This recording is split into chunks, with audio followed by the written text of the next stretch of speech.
I'm April Rodgers. I'm so glad that you are here. We are in a laid-back season of life. I have my friend Ty here with me, Pastor Ty. He is amazing. He is somebody who has come into my life pretty recently. Yeah.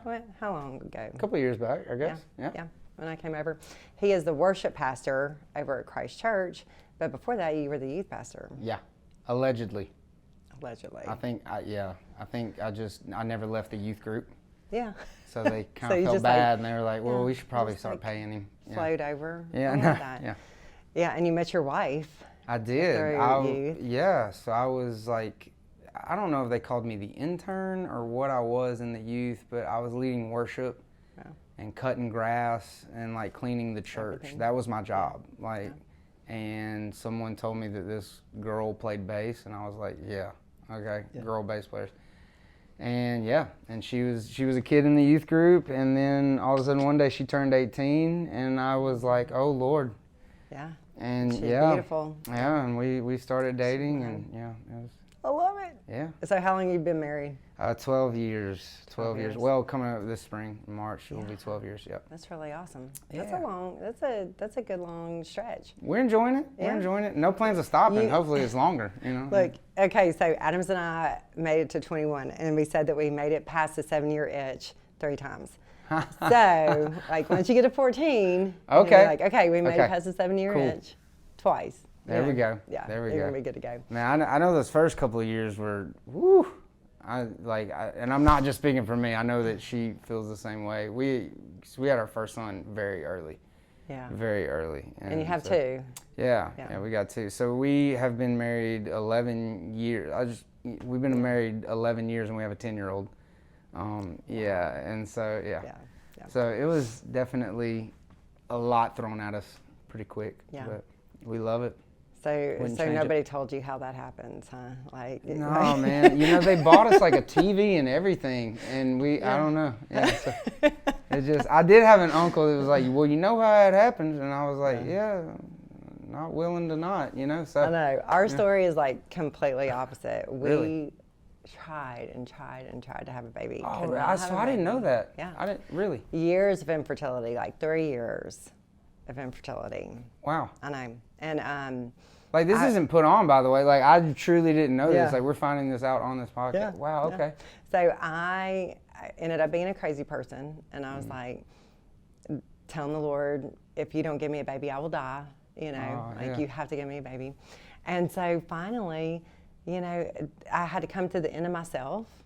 And then he was able to do his work. Finally, once I just released and surrendered and said, okay, I'm done, then finally, it worked itself out. But now Addie is 16. Yeah. And she's driving. I know, It's right? crazy. Yeah, isn't that wild?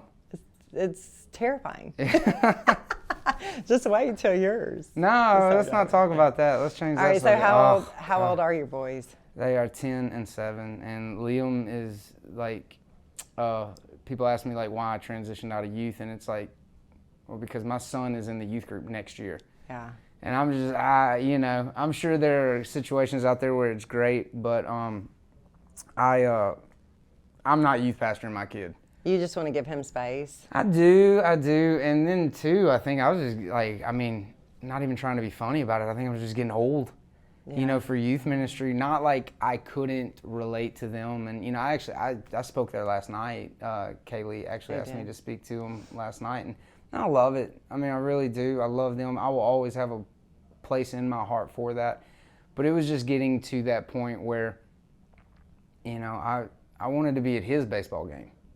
I wanted to be in Roman's baseball game, and not that I wasn't, but it was just getting a lot to be as involved of a youth pastor as I was. I was a very hands-on youth pastor, kind of old school a little bit, and lock-ins, stuff like that. Like, no joke. Remember, I still would do those. Yeah, because when we first came in and you were in that role, Addie was old enough to go to youth. Now Ella is. But I remember that. Like, you were. Yeah, we had to alter a lot. Like, today's culture and in today's world, you can't do a lock-in the way that you used to. But we would I mean, that's just the way we were. And then it just kind of got to the point where it'd be like 8:30 at night, and I'm hanging out, eating Johnny's with students, and I'm kind of nodding on. And so I was like, I think we need to give this Kaylee girl a shot. I think she's got the energy to do this. Like, you're up. So then Kaylee went off and got married. Yeah, that's crazy too, because I've known her like her whole life. I know. So, yeah. But seasons come and seasons go. I think that youth ministry is a definite calling. Like, you have to really love those kids and really want to be in that space, because it is. I mean, it's tough. I mean, I got teenagers right now, and they might wake up one morning in the best mood, and then the next morning they're bumping into you and like body checking each other. It's terrible. It's like, what happened to you? Who are you? But I'm trying to navigate those waters. Mine are 10 and 7, and they're already doing the body check thing. Yeah. It's like Roman will be in the fridge. Yeah. Like just getting a Capri Sun out or whatever. And like Liam doesn't even want anything in the fridge, but like because Roman earlier that morning woke him up. Yeah. And now he's moody, Yeah. And it's just like, what are you doing? Like, anyway, Why are you doing that? Yeah. You guys aren't even old enough to fight good yet. I know. Anyway. I know, right? Okay, so now you are over worship, and you're passionate about worship. Tell me how that happened, how all that transpired. Oh, okay. So I didn't know you were going to ask this question. Okay, like you want the... Yeah. Okay, all right. So I had a dream. Yeah. Not to be like weird or anything. So I had a dream that the guy who was in that role at the time, I had a dream that he quit. And in the dream, when he quit, and I'll say some names that both of us know and everything. Pastor Jeffrey in the dream, like we were all saying goodbye to Wade, and it was weird. The dream was kind of like in the lobby of the West Monroe campus. Yeah. And all of a sudden, like Wade left, and we were giving him a hug, and we're like, man, we wish you the best and everything. And he's like, I know, I love you guys, kind of the way it happened, And no joke, like Pastor Jeffrey in that little meeting, like after Wade leaves, in my dream, Pastor Jeffrey's like, this make you laugh because you know how Pastor Jeffrey is. He's like, okay, well, not to be that guy, but who are we going to get to be a worship pastor or whatever? And it was funny because like in the dream, Pastor Ryan was there too. And so Pastor Ryan was like, oh man, we'll just get tired to it, bro. Like that. And I was like, the heck you will. Like, no, I'm not. Like, I'm not doing it. I'm a youth pastor or whatever. He's like, man, you can do both. And me and Pastor Ryan, like in the dream, like got in this fight about it and everything. And I didn't really want to do it and everything. And then all of a sudden, like I woke up and I was like, that was weird, man. Like that was like some goofy stuff. And no joke, 3 days later in a staff meeting, they told us like Pastor Wade was going back into physical therapy and everything, and that he loved us and all this kind of stuff, but he just really felt like he just needed to transition to life. And as soon as they announced that, I was like, no, God, no. And like, and in my mind, I was like, okay, that, I'm not going to put too much into that. Yeah. I come from my background, I know you didn't ask this, but like my background, like I came from like the very like charismatic movement and stuff like that. And so like over the years, like I've even struggled at times to not downplay the miraculous things that like God does in our lives, because I did get a little desensitized to it as a kid, because I'm like, oh yeah, you had a dream, Right. And I would kind of get a little desensitized to it and a little jaded, my wife calls it. And so I was like, that's just that, it's whatever. That's not a big deal. And so anyway, to kind of speed the story up, it seemed like every time I would go out to my deer lease in Summerfield, Louisiana, and I would get alone, I would just have this burden for it. Because I had done music, and whenever I was a young kid, I thought like worship ministry was like that was what I was called to. Right. And to be real, like I struggled a lot with like insecurity about it, like not being a good enough singer, not being a good enough guitar player or whatever. And I really struggled, and so I really let those insecurities kind of lead me for a long time. And the Lord opened this door, shut that door, and then youth ministry showed up, and I was like, okay, well, I guess I'm a youth ministry guy. I'm Ty the youth guy. And I really did. Like, I'd put the guitar away. I'd pick it up, and I would play, like, when I would get scheduled on Sundays, you know. Yeah. But I didn't really, you know. And so I was scared. Like, I was really, really, really scared. And then finally, you know, I remember having that breaking point. You know, we had a Wednesday morning prayer before school that we scheduled. It was like a small group that I did for our students. And if you've ever tried to like run a before school prayer, like you just already as a youth pastor, you know, like I'm gonna be alone at some of these. Right. You know, they're gonna sleep in or whatever. And I was in there, and you know, I won't forget it, man. I won't forget it. I get emotional thinking about it in that youth room, the current youth room at Christ Church. And I was walking around praying over the students and just praying about that tug that I felt to fill that role. We had not filled it yet, and it was like 9 months in, and we had not really filled that role with anyone. And I remember it's an old Delirious song called Obsession, but Cody and Carrie Carnes were covering it like on one of their records.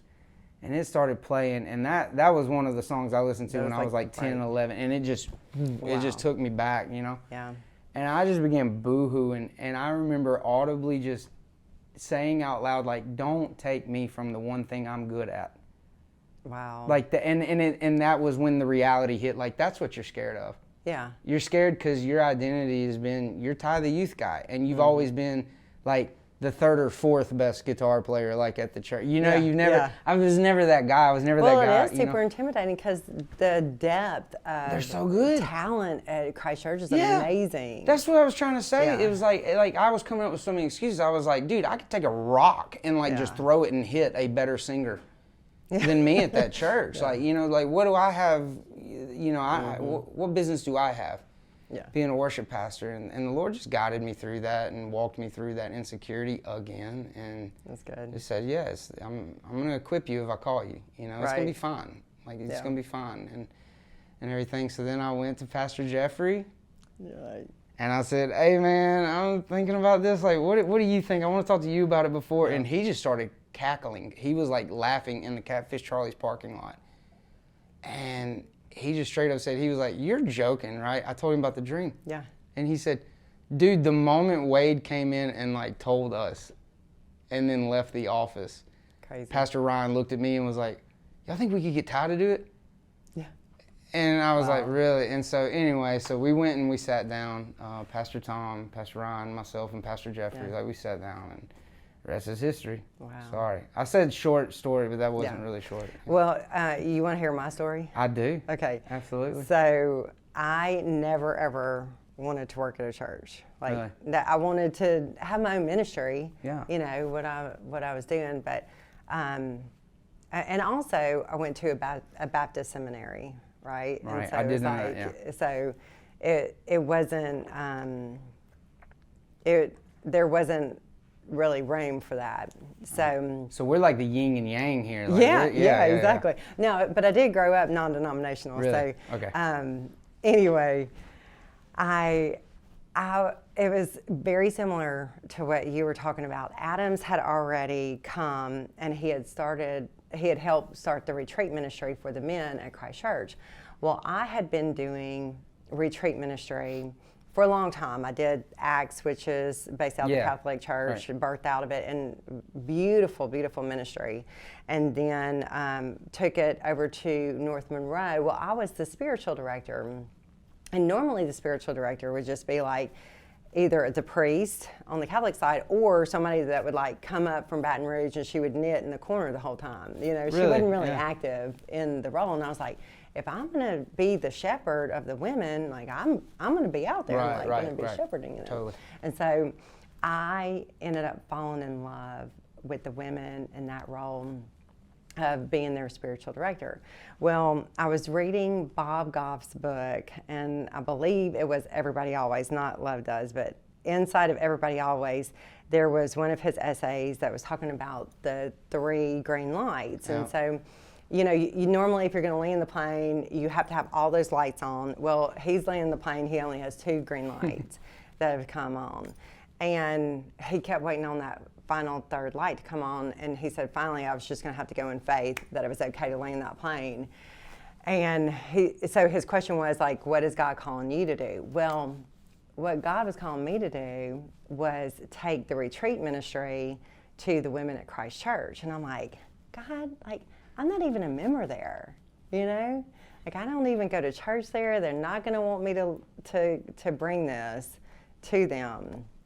And but I kept feeling the Holy Spirit say, yes, you're the one that's supposed to make this phone call. So I pick up the phone. I call John Ray. I was like, Brother John, I don't even know if y'all want this at the church or not, but I have to be obedient to what the Holy Spirit is telling me to do. Yeah. And if you guys want a retreat for the women, I would like to help. And he said, April, we were just praying about that.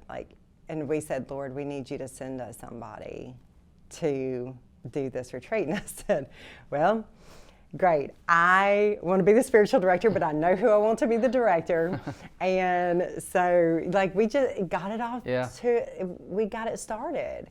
And how long you had a history with John Ray, So we had done business stuff, and I just running in the same circles for a long time, and really respect him and Miss Celine, and I knew that he was over that section of it.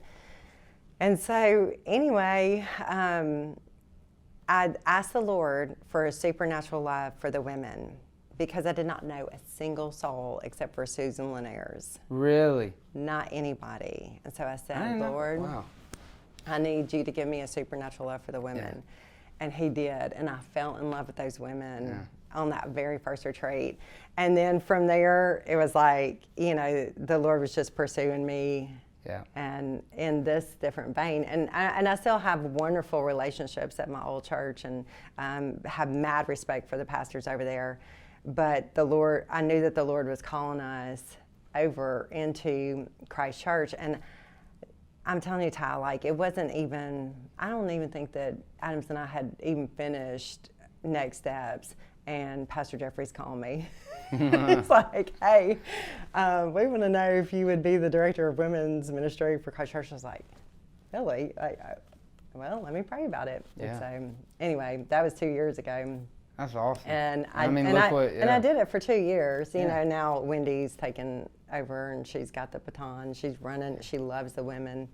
But that was the Lord. It's kind of like what happened with you. Yeah, absolutely. And there's the way that what comes to my mind as you say that, and you talk about the people that are involved, is just the way the Lord knows, this tapestry of life, that we have. We don't see the other side of that tapestry. We just see the random meetings with people. Oh yeah, John Ray, or Wendy, I know. Her son was one of the first kids in my youth group. You know what I'm saying? Right. And just seeing the things go on, in women's ministry, and I don't know if I'm supposed to say, I think I'm fine here. They actually just asked me to be the spiritual director of the men's retreat for the next one that's coming up. I reluctantly said yeah, because that was one of those things I was like, dude, I don't feel like a grown-up yet. I feel still like a youth pastor. When you youth pastor for a while, you're just you're kind of in your cave with the youth kids, and it's you'll hear, you guys even, because I've been doing worship, I guess, for a little over 2 years now. Yeah. But before that, people would, they would give a prayer request or something on GroupMe. Yeah. Some family, such and such family. Dude, I've been a pastor here for a while, and I don't have a clue who those people are, and it's it's so and so's mom and dad, and then I would know who they were talking about. But yeah, man, the Lord, He just integrates all that together. He weaves it together. It's beautiful. He does. And so it's one of those things where I always like to say it's a faith walk, and it is. It's just taking a step and just taking another step and taking another step. And I remember, whenever I graduated from seminary, I was like, okay, Lord, what am I going to do now? You told me to go to seminary, but there's no job waiting for me on the other end of this. I'm going to graduate, and it's what am I going to do? And I wrote a blog post about just taking a step and taking another step and taking another step. And Lifeway saw it and picked it up and asked me to start writing for them for one of their devotionals, which led to, like them being a devotional writer. And now I'm actually going to be published in one of their Bible studies coming out. Just a step. So, I mean, like just a step, just one step. And it's scary, but the Lord is there. He says that. It says that He goes before us, He goes behind us, He hems us in on every side. And He is so faithful. And I know that you've seen this in your own life, but the more that I walk with Him, it might not be how I wanted it to be or in the timing that I thought that He was going to produce it, but He always comes through. Right. He always comes through. Are you like a person? I am. That's why I'm asking. Like, person that like you before it happens, you kind of try to see it in your head and envision it. Yeah. I think that's where like I get really frustrated with the Lord sometimes. Yeah. And what He's telling me to do is like, this isn't how I saw it playing out. It's like, I know. And if it plays out the way it plays out for you, like the way you had it playing out, you don't want that, bro. Yeah. Like you don't want that, Yeah. Because you're not seeing what all comes with it. So, yeah. I struggled with that. I tell the Lord that all the time. I tell Him, tell me where we're going. I'll follow you. I'm going to follow you. Just tell me where we're going. Yeah. And He says, it's a faith walk, April. Yeah. Like you got to be willing to trust me. And trust is a big deal. Trust is a really big deal. Yeah. And you have to have a relationship to be able to trust somebody. And so if we don't have a relationship, if we don't cultivate that relationship with the Lord, how are we ever going to trust Him? How are we going to trust His heart? Yeah. You don't. And I saw it a lot in youth ministry, but I always, not smiling because it was funny, but smiled at the coincidence that it was that adults would struggle in the same exact way that youth kids would. It just didn't sound as silly, right? The problem was the same problem, but it was just more grown up. And I would see just that leaning on church leaders and looking at them for, right all the time, and right was the goal. Right. And the moment that church leader failed them, the moment, it's just, because it's just like you're saying, it's like trust is a big deal, and you can't have trust without a relationship there. And what I saw so many times with young people was they would have a trust with whether it was a youth leader that ends up leaving or what, like I had kids coming to me, how could you leave? And I'm like, am I supposed to do it forever? Like, I didn't go. It was going to land on somebody's. To my next assignment. Yeah, I'm not going to another state like most youth pastors. I think like the life expectancy of a youth pastor is like 9 months or something like that. I mean, I don't know. It's really short. And for the sake of your marriage, probably. Yeah. Absolutely. I was just interviewing a friend of mine, and she was talking about her journey through grief. And what we need to understand is that you really do have to go through those different emotions and the different feelings, because it's healthy. It's healthy for you to be angry. It's healthy for you to, really flesh it out with the Lord. And He's big enough to be able to take it and to say, you know what, hey, you got issues. Like just being honest, when you're honest before the Lord. Yes. And so if you don't, then you get stuck. But if you do, then you can come out on the other side and you can say, you know what, that's right. Hey, he is trustworthy after all that. All right, so you mentioned your weight loss journey and like your health. Let's talk a little bit about that, and let's talk about, I think that one of the things that is such a great tendency of us as Americans, is just like human beings probably, is to want that quick instant gratification. Like we want to stop eating the cheeseburger for 2 days and then lose 20 pounds. Right. Well, it doesn't work like that. Like it's really hard. Like it's hard to do it the right way. Right. But one of the things that I admire about you is that you have been slow and steady, and you have just tried to do it that right way. So, like, back up and say exactly where was the shift where you said, okay, I'm going to be willing to do the hard things? The light bulb for me was, look, I'm not headed down a great road, and going for a walk may not do anything, but it's not going to kill me more than I'm already killing myself. It's not, and so I'm just going to go for a walk. And it's the light bulb for me, I think, was when I realized I was reading a book by James Clear called Atomic Habits. It's a pretty popular book now. It's not like a Christian book per se, but you can see some shadows of like faith all through the book. And one of the things that really stood out to me was this concept that he talked about, habit stacking.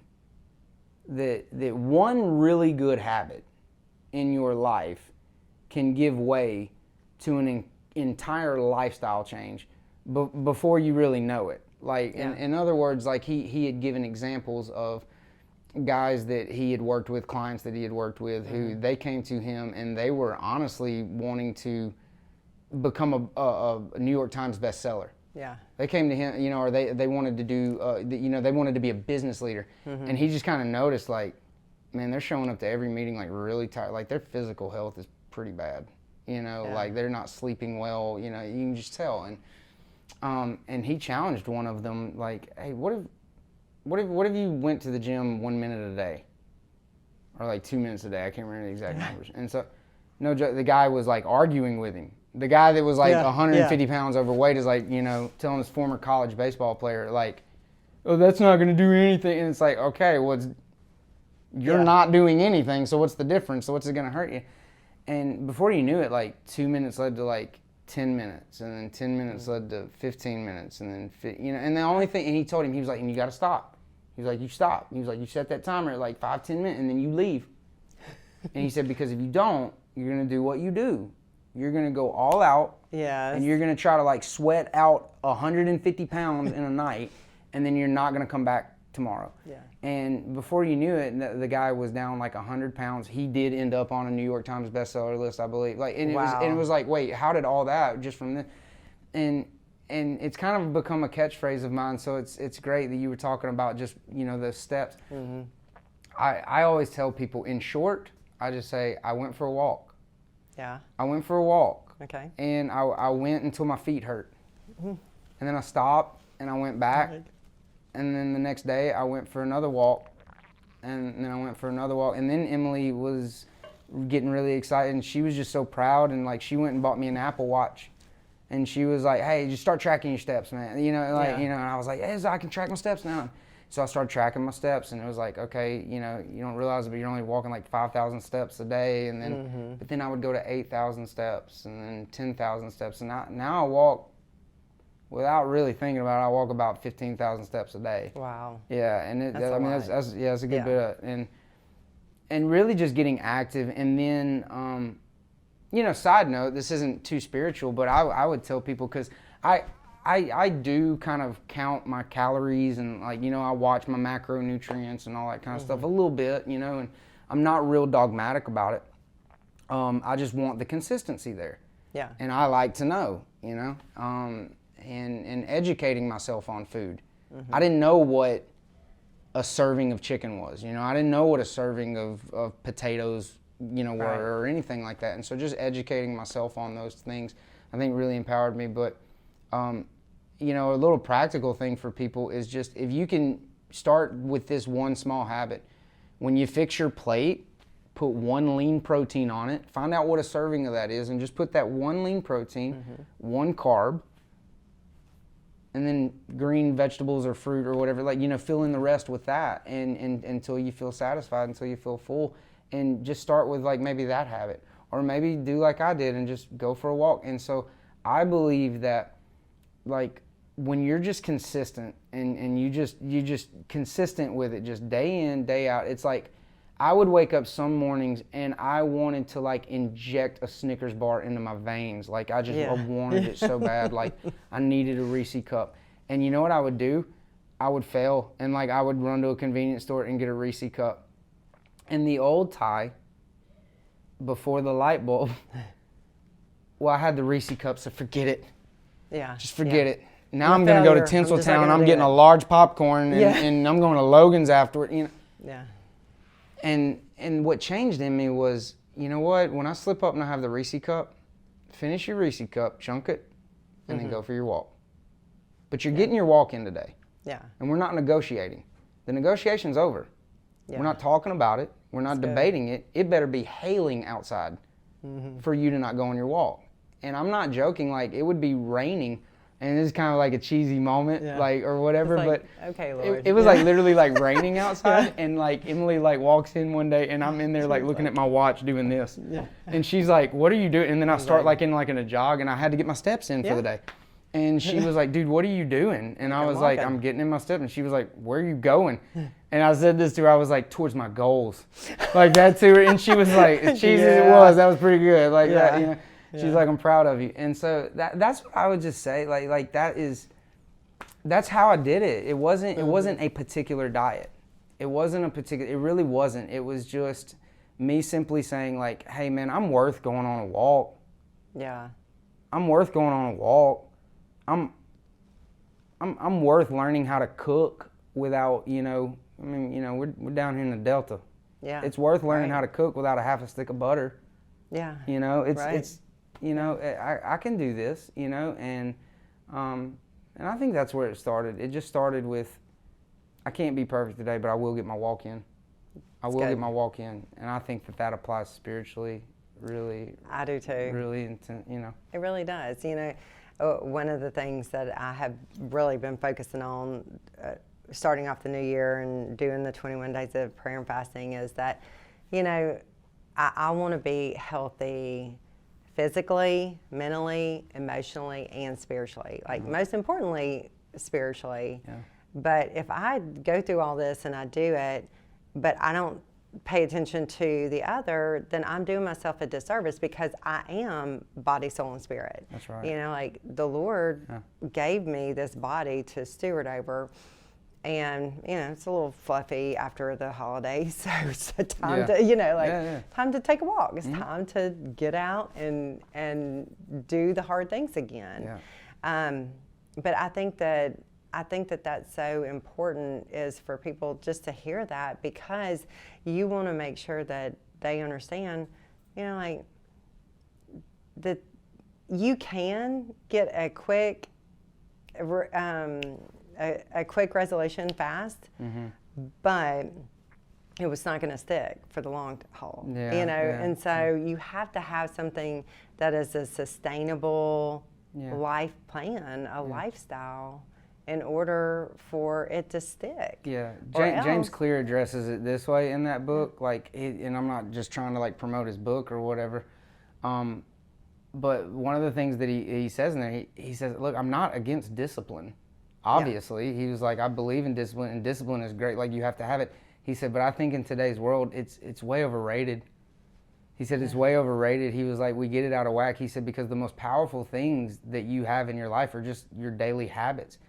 Yeah. And so when I heard that, I went, okay, so what if prayer was something I didn't even think about doing? I just did it. Yeah. Like, what if walking was just something I did? I didn't really think about doing it. I just did it. Just did it. Yeah. And then I believe, and this is all segueing back to what we were originally talking about with trust and relationship and all of that. It's like I just began to find that whenever I had this little structure in the morning times, and it adjusts a little bit with whatever kind of workout I'm doing, but I had to pick up the Bible before I picked up a barbell. Like, that was the rule. It didn't matter when. It didn't matter when. Yeah. But that might be 1 p.m. in the evening. Like, I get to cut out of work a little early, or that might be 4 in the morning. Yeah. But I'm gonna have the scripture in I'm gonna have a Bible before I have a barbell. Well, I think that's super smart, because you do have to bring all of that aspect into it. One of the things that I think about just in my own life, and as a parent and as somebody who's trying to train my girls to be the best versions of themselves, without screwing them up because of me, is that I want them to start to crave that relationship with the Lord. And there's a difference between doing it just because your mama said to do it. Oh, 100%. And there's a difference between doing it because you want to do that. Now, I think that I haven't found anyone, that second way, I haven't found anyone do that in a healthy way. Yeah. In the 36 years that I've been alive, most of the time I see it end. Yeah. If we're talking about serving the Lord, yeah, most of the time that just doesn't end well for people when it's like, oh, I just want to do the right thing. Right. Yeah. That motivation, it's got an end, you know what I mean? That's right, yeah. And so for me, honestly, it wasn't until I was going through those years of infertility that I finally said, you know what, and it's so interesting, Ty, because I had lost my brother. I had walked through that whole journey. And definitely the Lord got me through, but I did not fall in love with Jesus Christ as my Lord and Savior until I started to do my Bible reading for myself. Yeah. And it wasn't anybody else telling me to do it. It wasn't anybody else's faith that I was leaning on. It was me. I fell in love, head over heels with Jesus, reading through the Gospel of Luke. And I have never looked back, not a single day. Yeah.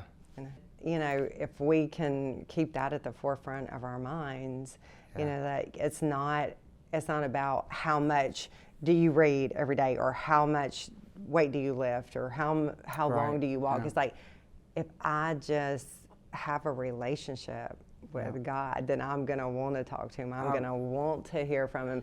If I want to have health in my bones, then I'm going to want to get out and take a walk. I'm going to want to feed myself properly, you know? And I'm glad you said that, because that's a part, I guess, of my... It's not just a physical journey or just a spiritual journey. I mean, it was both, man. It was really both. And a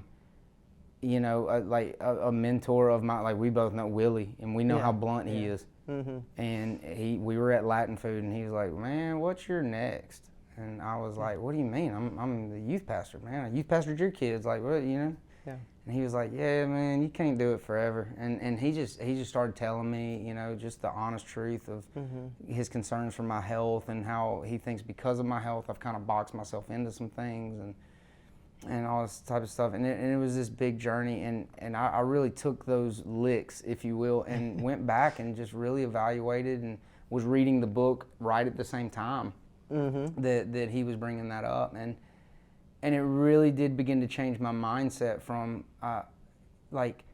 this is what I know. Every other time that I'd ever tried to lose weight, regardless of what diet I tried, you know what the big thing was? There was a number. Yeah. Or a look or something like, oh, I'm going to get down to this or poundage. Jean size or whatever. Women, yeah, exactly. I want to look like this and all this type of stuff. And here's what I've found is most people, they want to look like that IG model, or they want to whatever. What they don't want is all the stairmastering that IG model has done.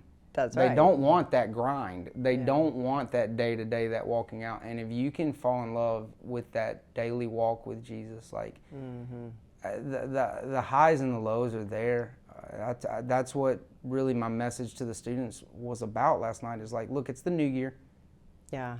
And then spring will roll around, and you'll go to Encounter Weekend, you'll do your thing, and for the married people out there, you'll go to your marriage retreat. Oh, we're in love. Yeah, until the bills aren't on time again. Yeah. And then we're frustrated again. But if you can learn how to fall in love with your spouse, and I remember one of the most amazing moments that Emily and I ever had, and dude, I get emotional thinking about it. we were going through something pretty stout together. And I remember just shooting her a text and said, hey, if I got to go through it, I'm glad it's with you. Yeah. I am glad it's with you. That's if good. I got to go through this. And if you can just learn to just, closer is better, you know, like stop with the whole, I want to be 155 pounds and lean and have a six pack. Like, dude, when you were as big as I was, like for people that don't know, I lost 170 pounds. I was 345 pounds at my heaviest. And so for people like me, it wasn't a six pack we were after. Like, we just wanted to brush our teeth without jiggling. Like, you know, like we wanted, like I just wanted to bend over and tie my shoes without sweating to death. But once I finally just said, you know what, forget that. I want to become a walker. Like, I want to become somebody that walks. Like, that's the guy I want to be. I want to be a guy that, man, I can just walk, you know? And that led to that. And so, I just think what you're doing here with your ministry and you know, the light that you and Adams have been in my life, like, I think it does, not to be cheesy, but like, it does reflect that. And so I'm glad you like bring that up, it's not going to be the high all the time. It's not. Those are great. Yeah. But if you can learn to like really embrace that love and that craving, that intimacy with the Lord, just in the in-betweens. That's right. Like in those little dash marks. That's right. Then you're cracking the code, you know? Yeah, that's right. Cracking the code. I love it. Yeah. I love it. And it is. I love every single thing that we've talked about, you know, today, just being willing to do the hard things and to not give up and shedding out that spirit of perfectionism. I cannot even tell you how many times I have to tell myself that, because I'm that firstborn people pleaser, perfectionist, and I have to say it doesn't have to be perfect, April. It just has to be consistent. It has to be done. And, you know, you brought that to light. So thank you for that, and thank you just for you know, being authentic and being real. I'll never forget the time, one of the first times that I had a chance to see the behind the scenes with you, and it gave me super mad respect for you, was whenever we were at a pastor's meeting and it came time to pray for someone, and like you were like the first person to get up and to lay your hands on that person and pray. And even though it was one of those things that affected your job and the position that you were in at that moment, you were willing to jump up and to pray over that person. And I was like, man, I like this kid. Like he is authentic and real, and I respect that about you. Thank you. And I know that the Lord just has elevated you because of that spirit inside of you. So well, thank you, man. That was wow. That means a lot. Yeah. I really appreciate that. Yeah. Well, you're welcome.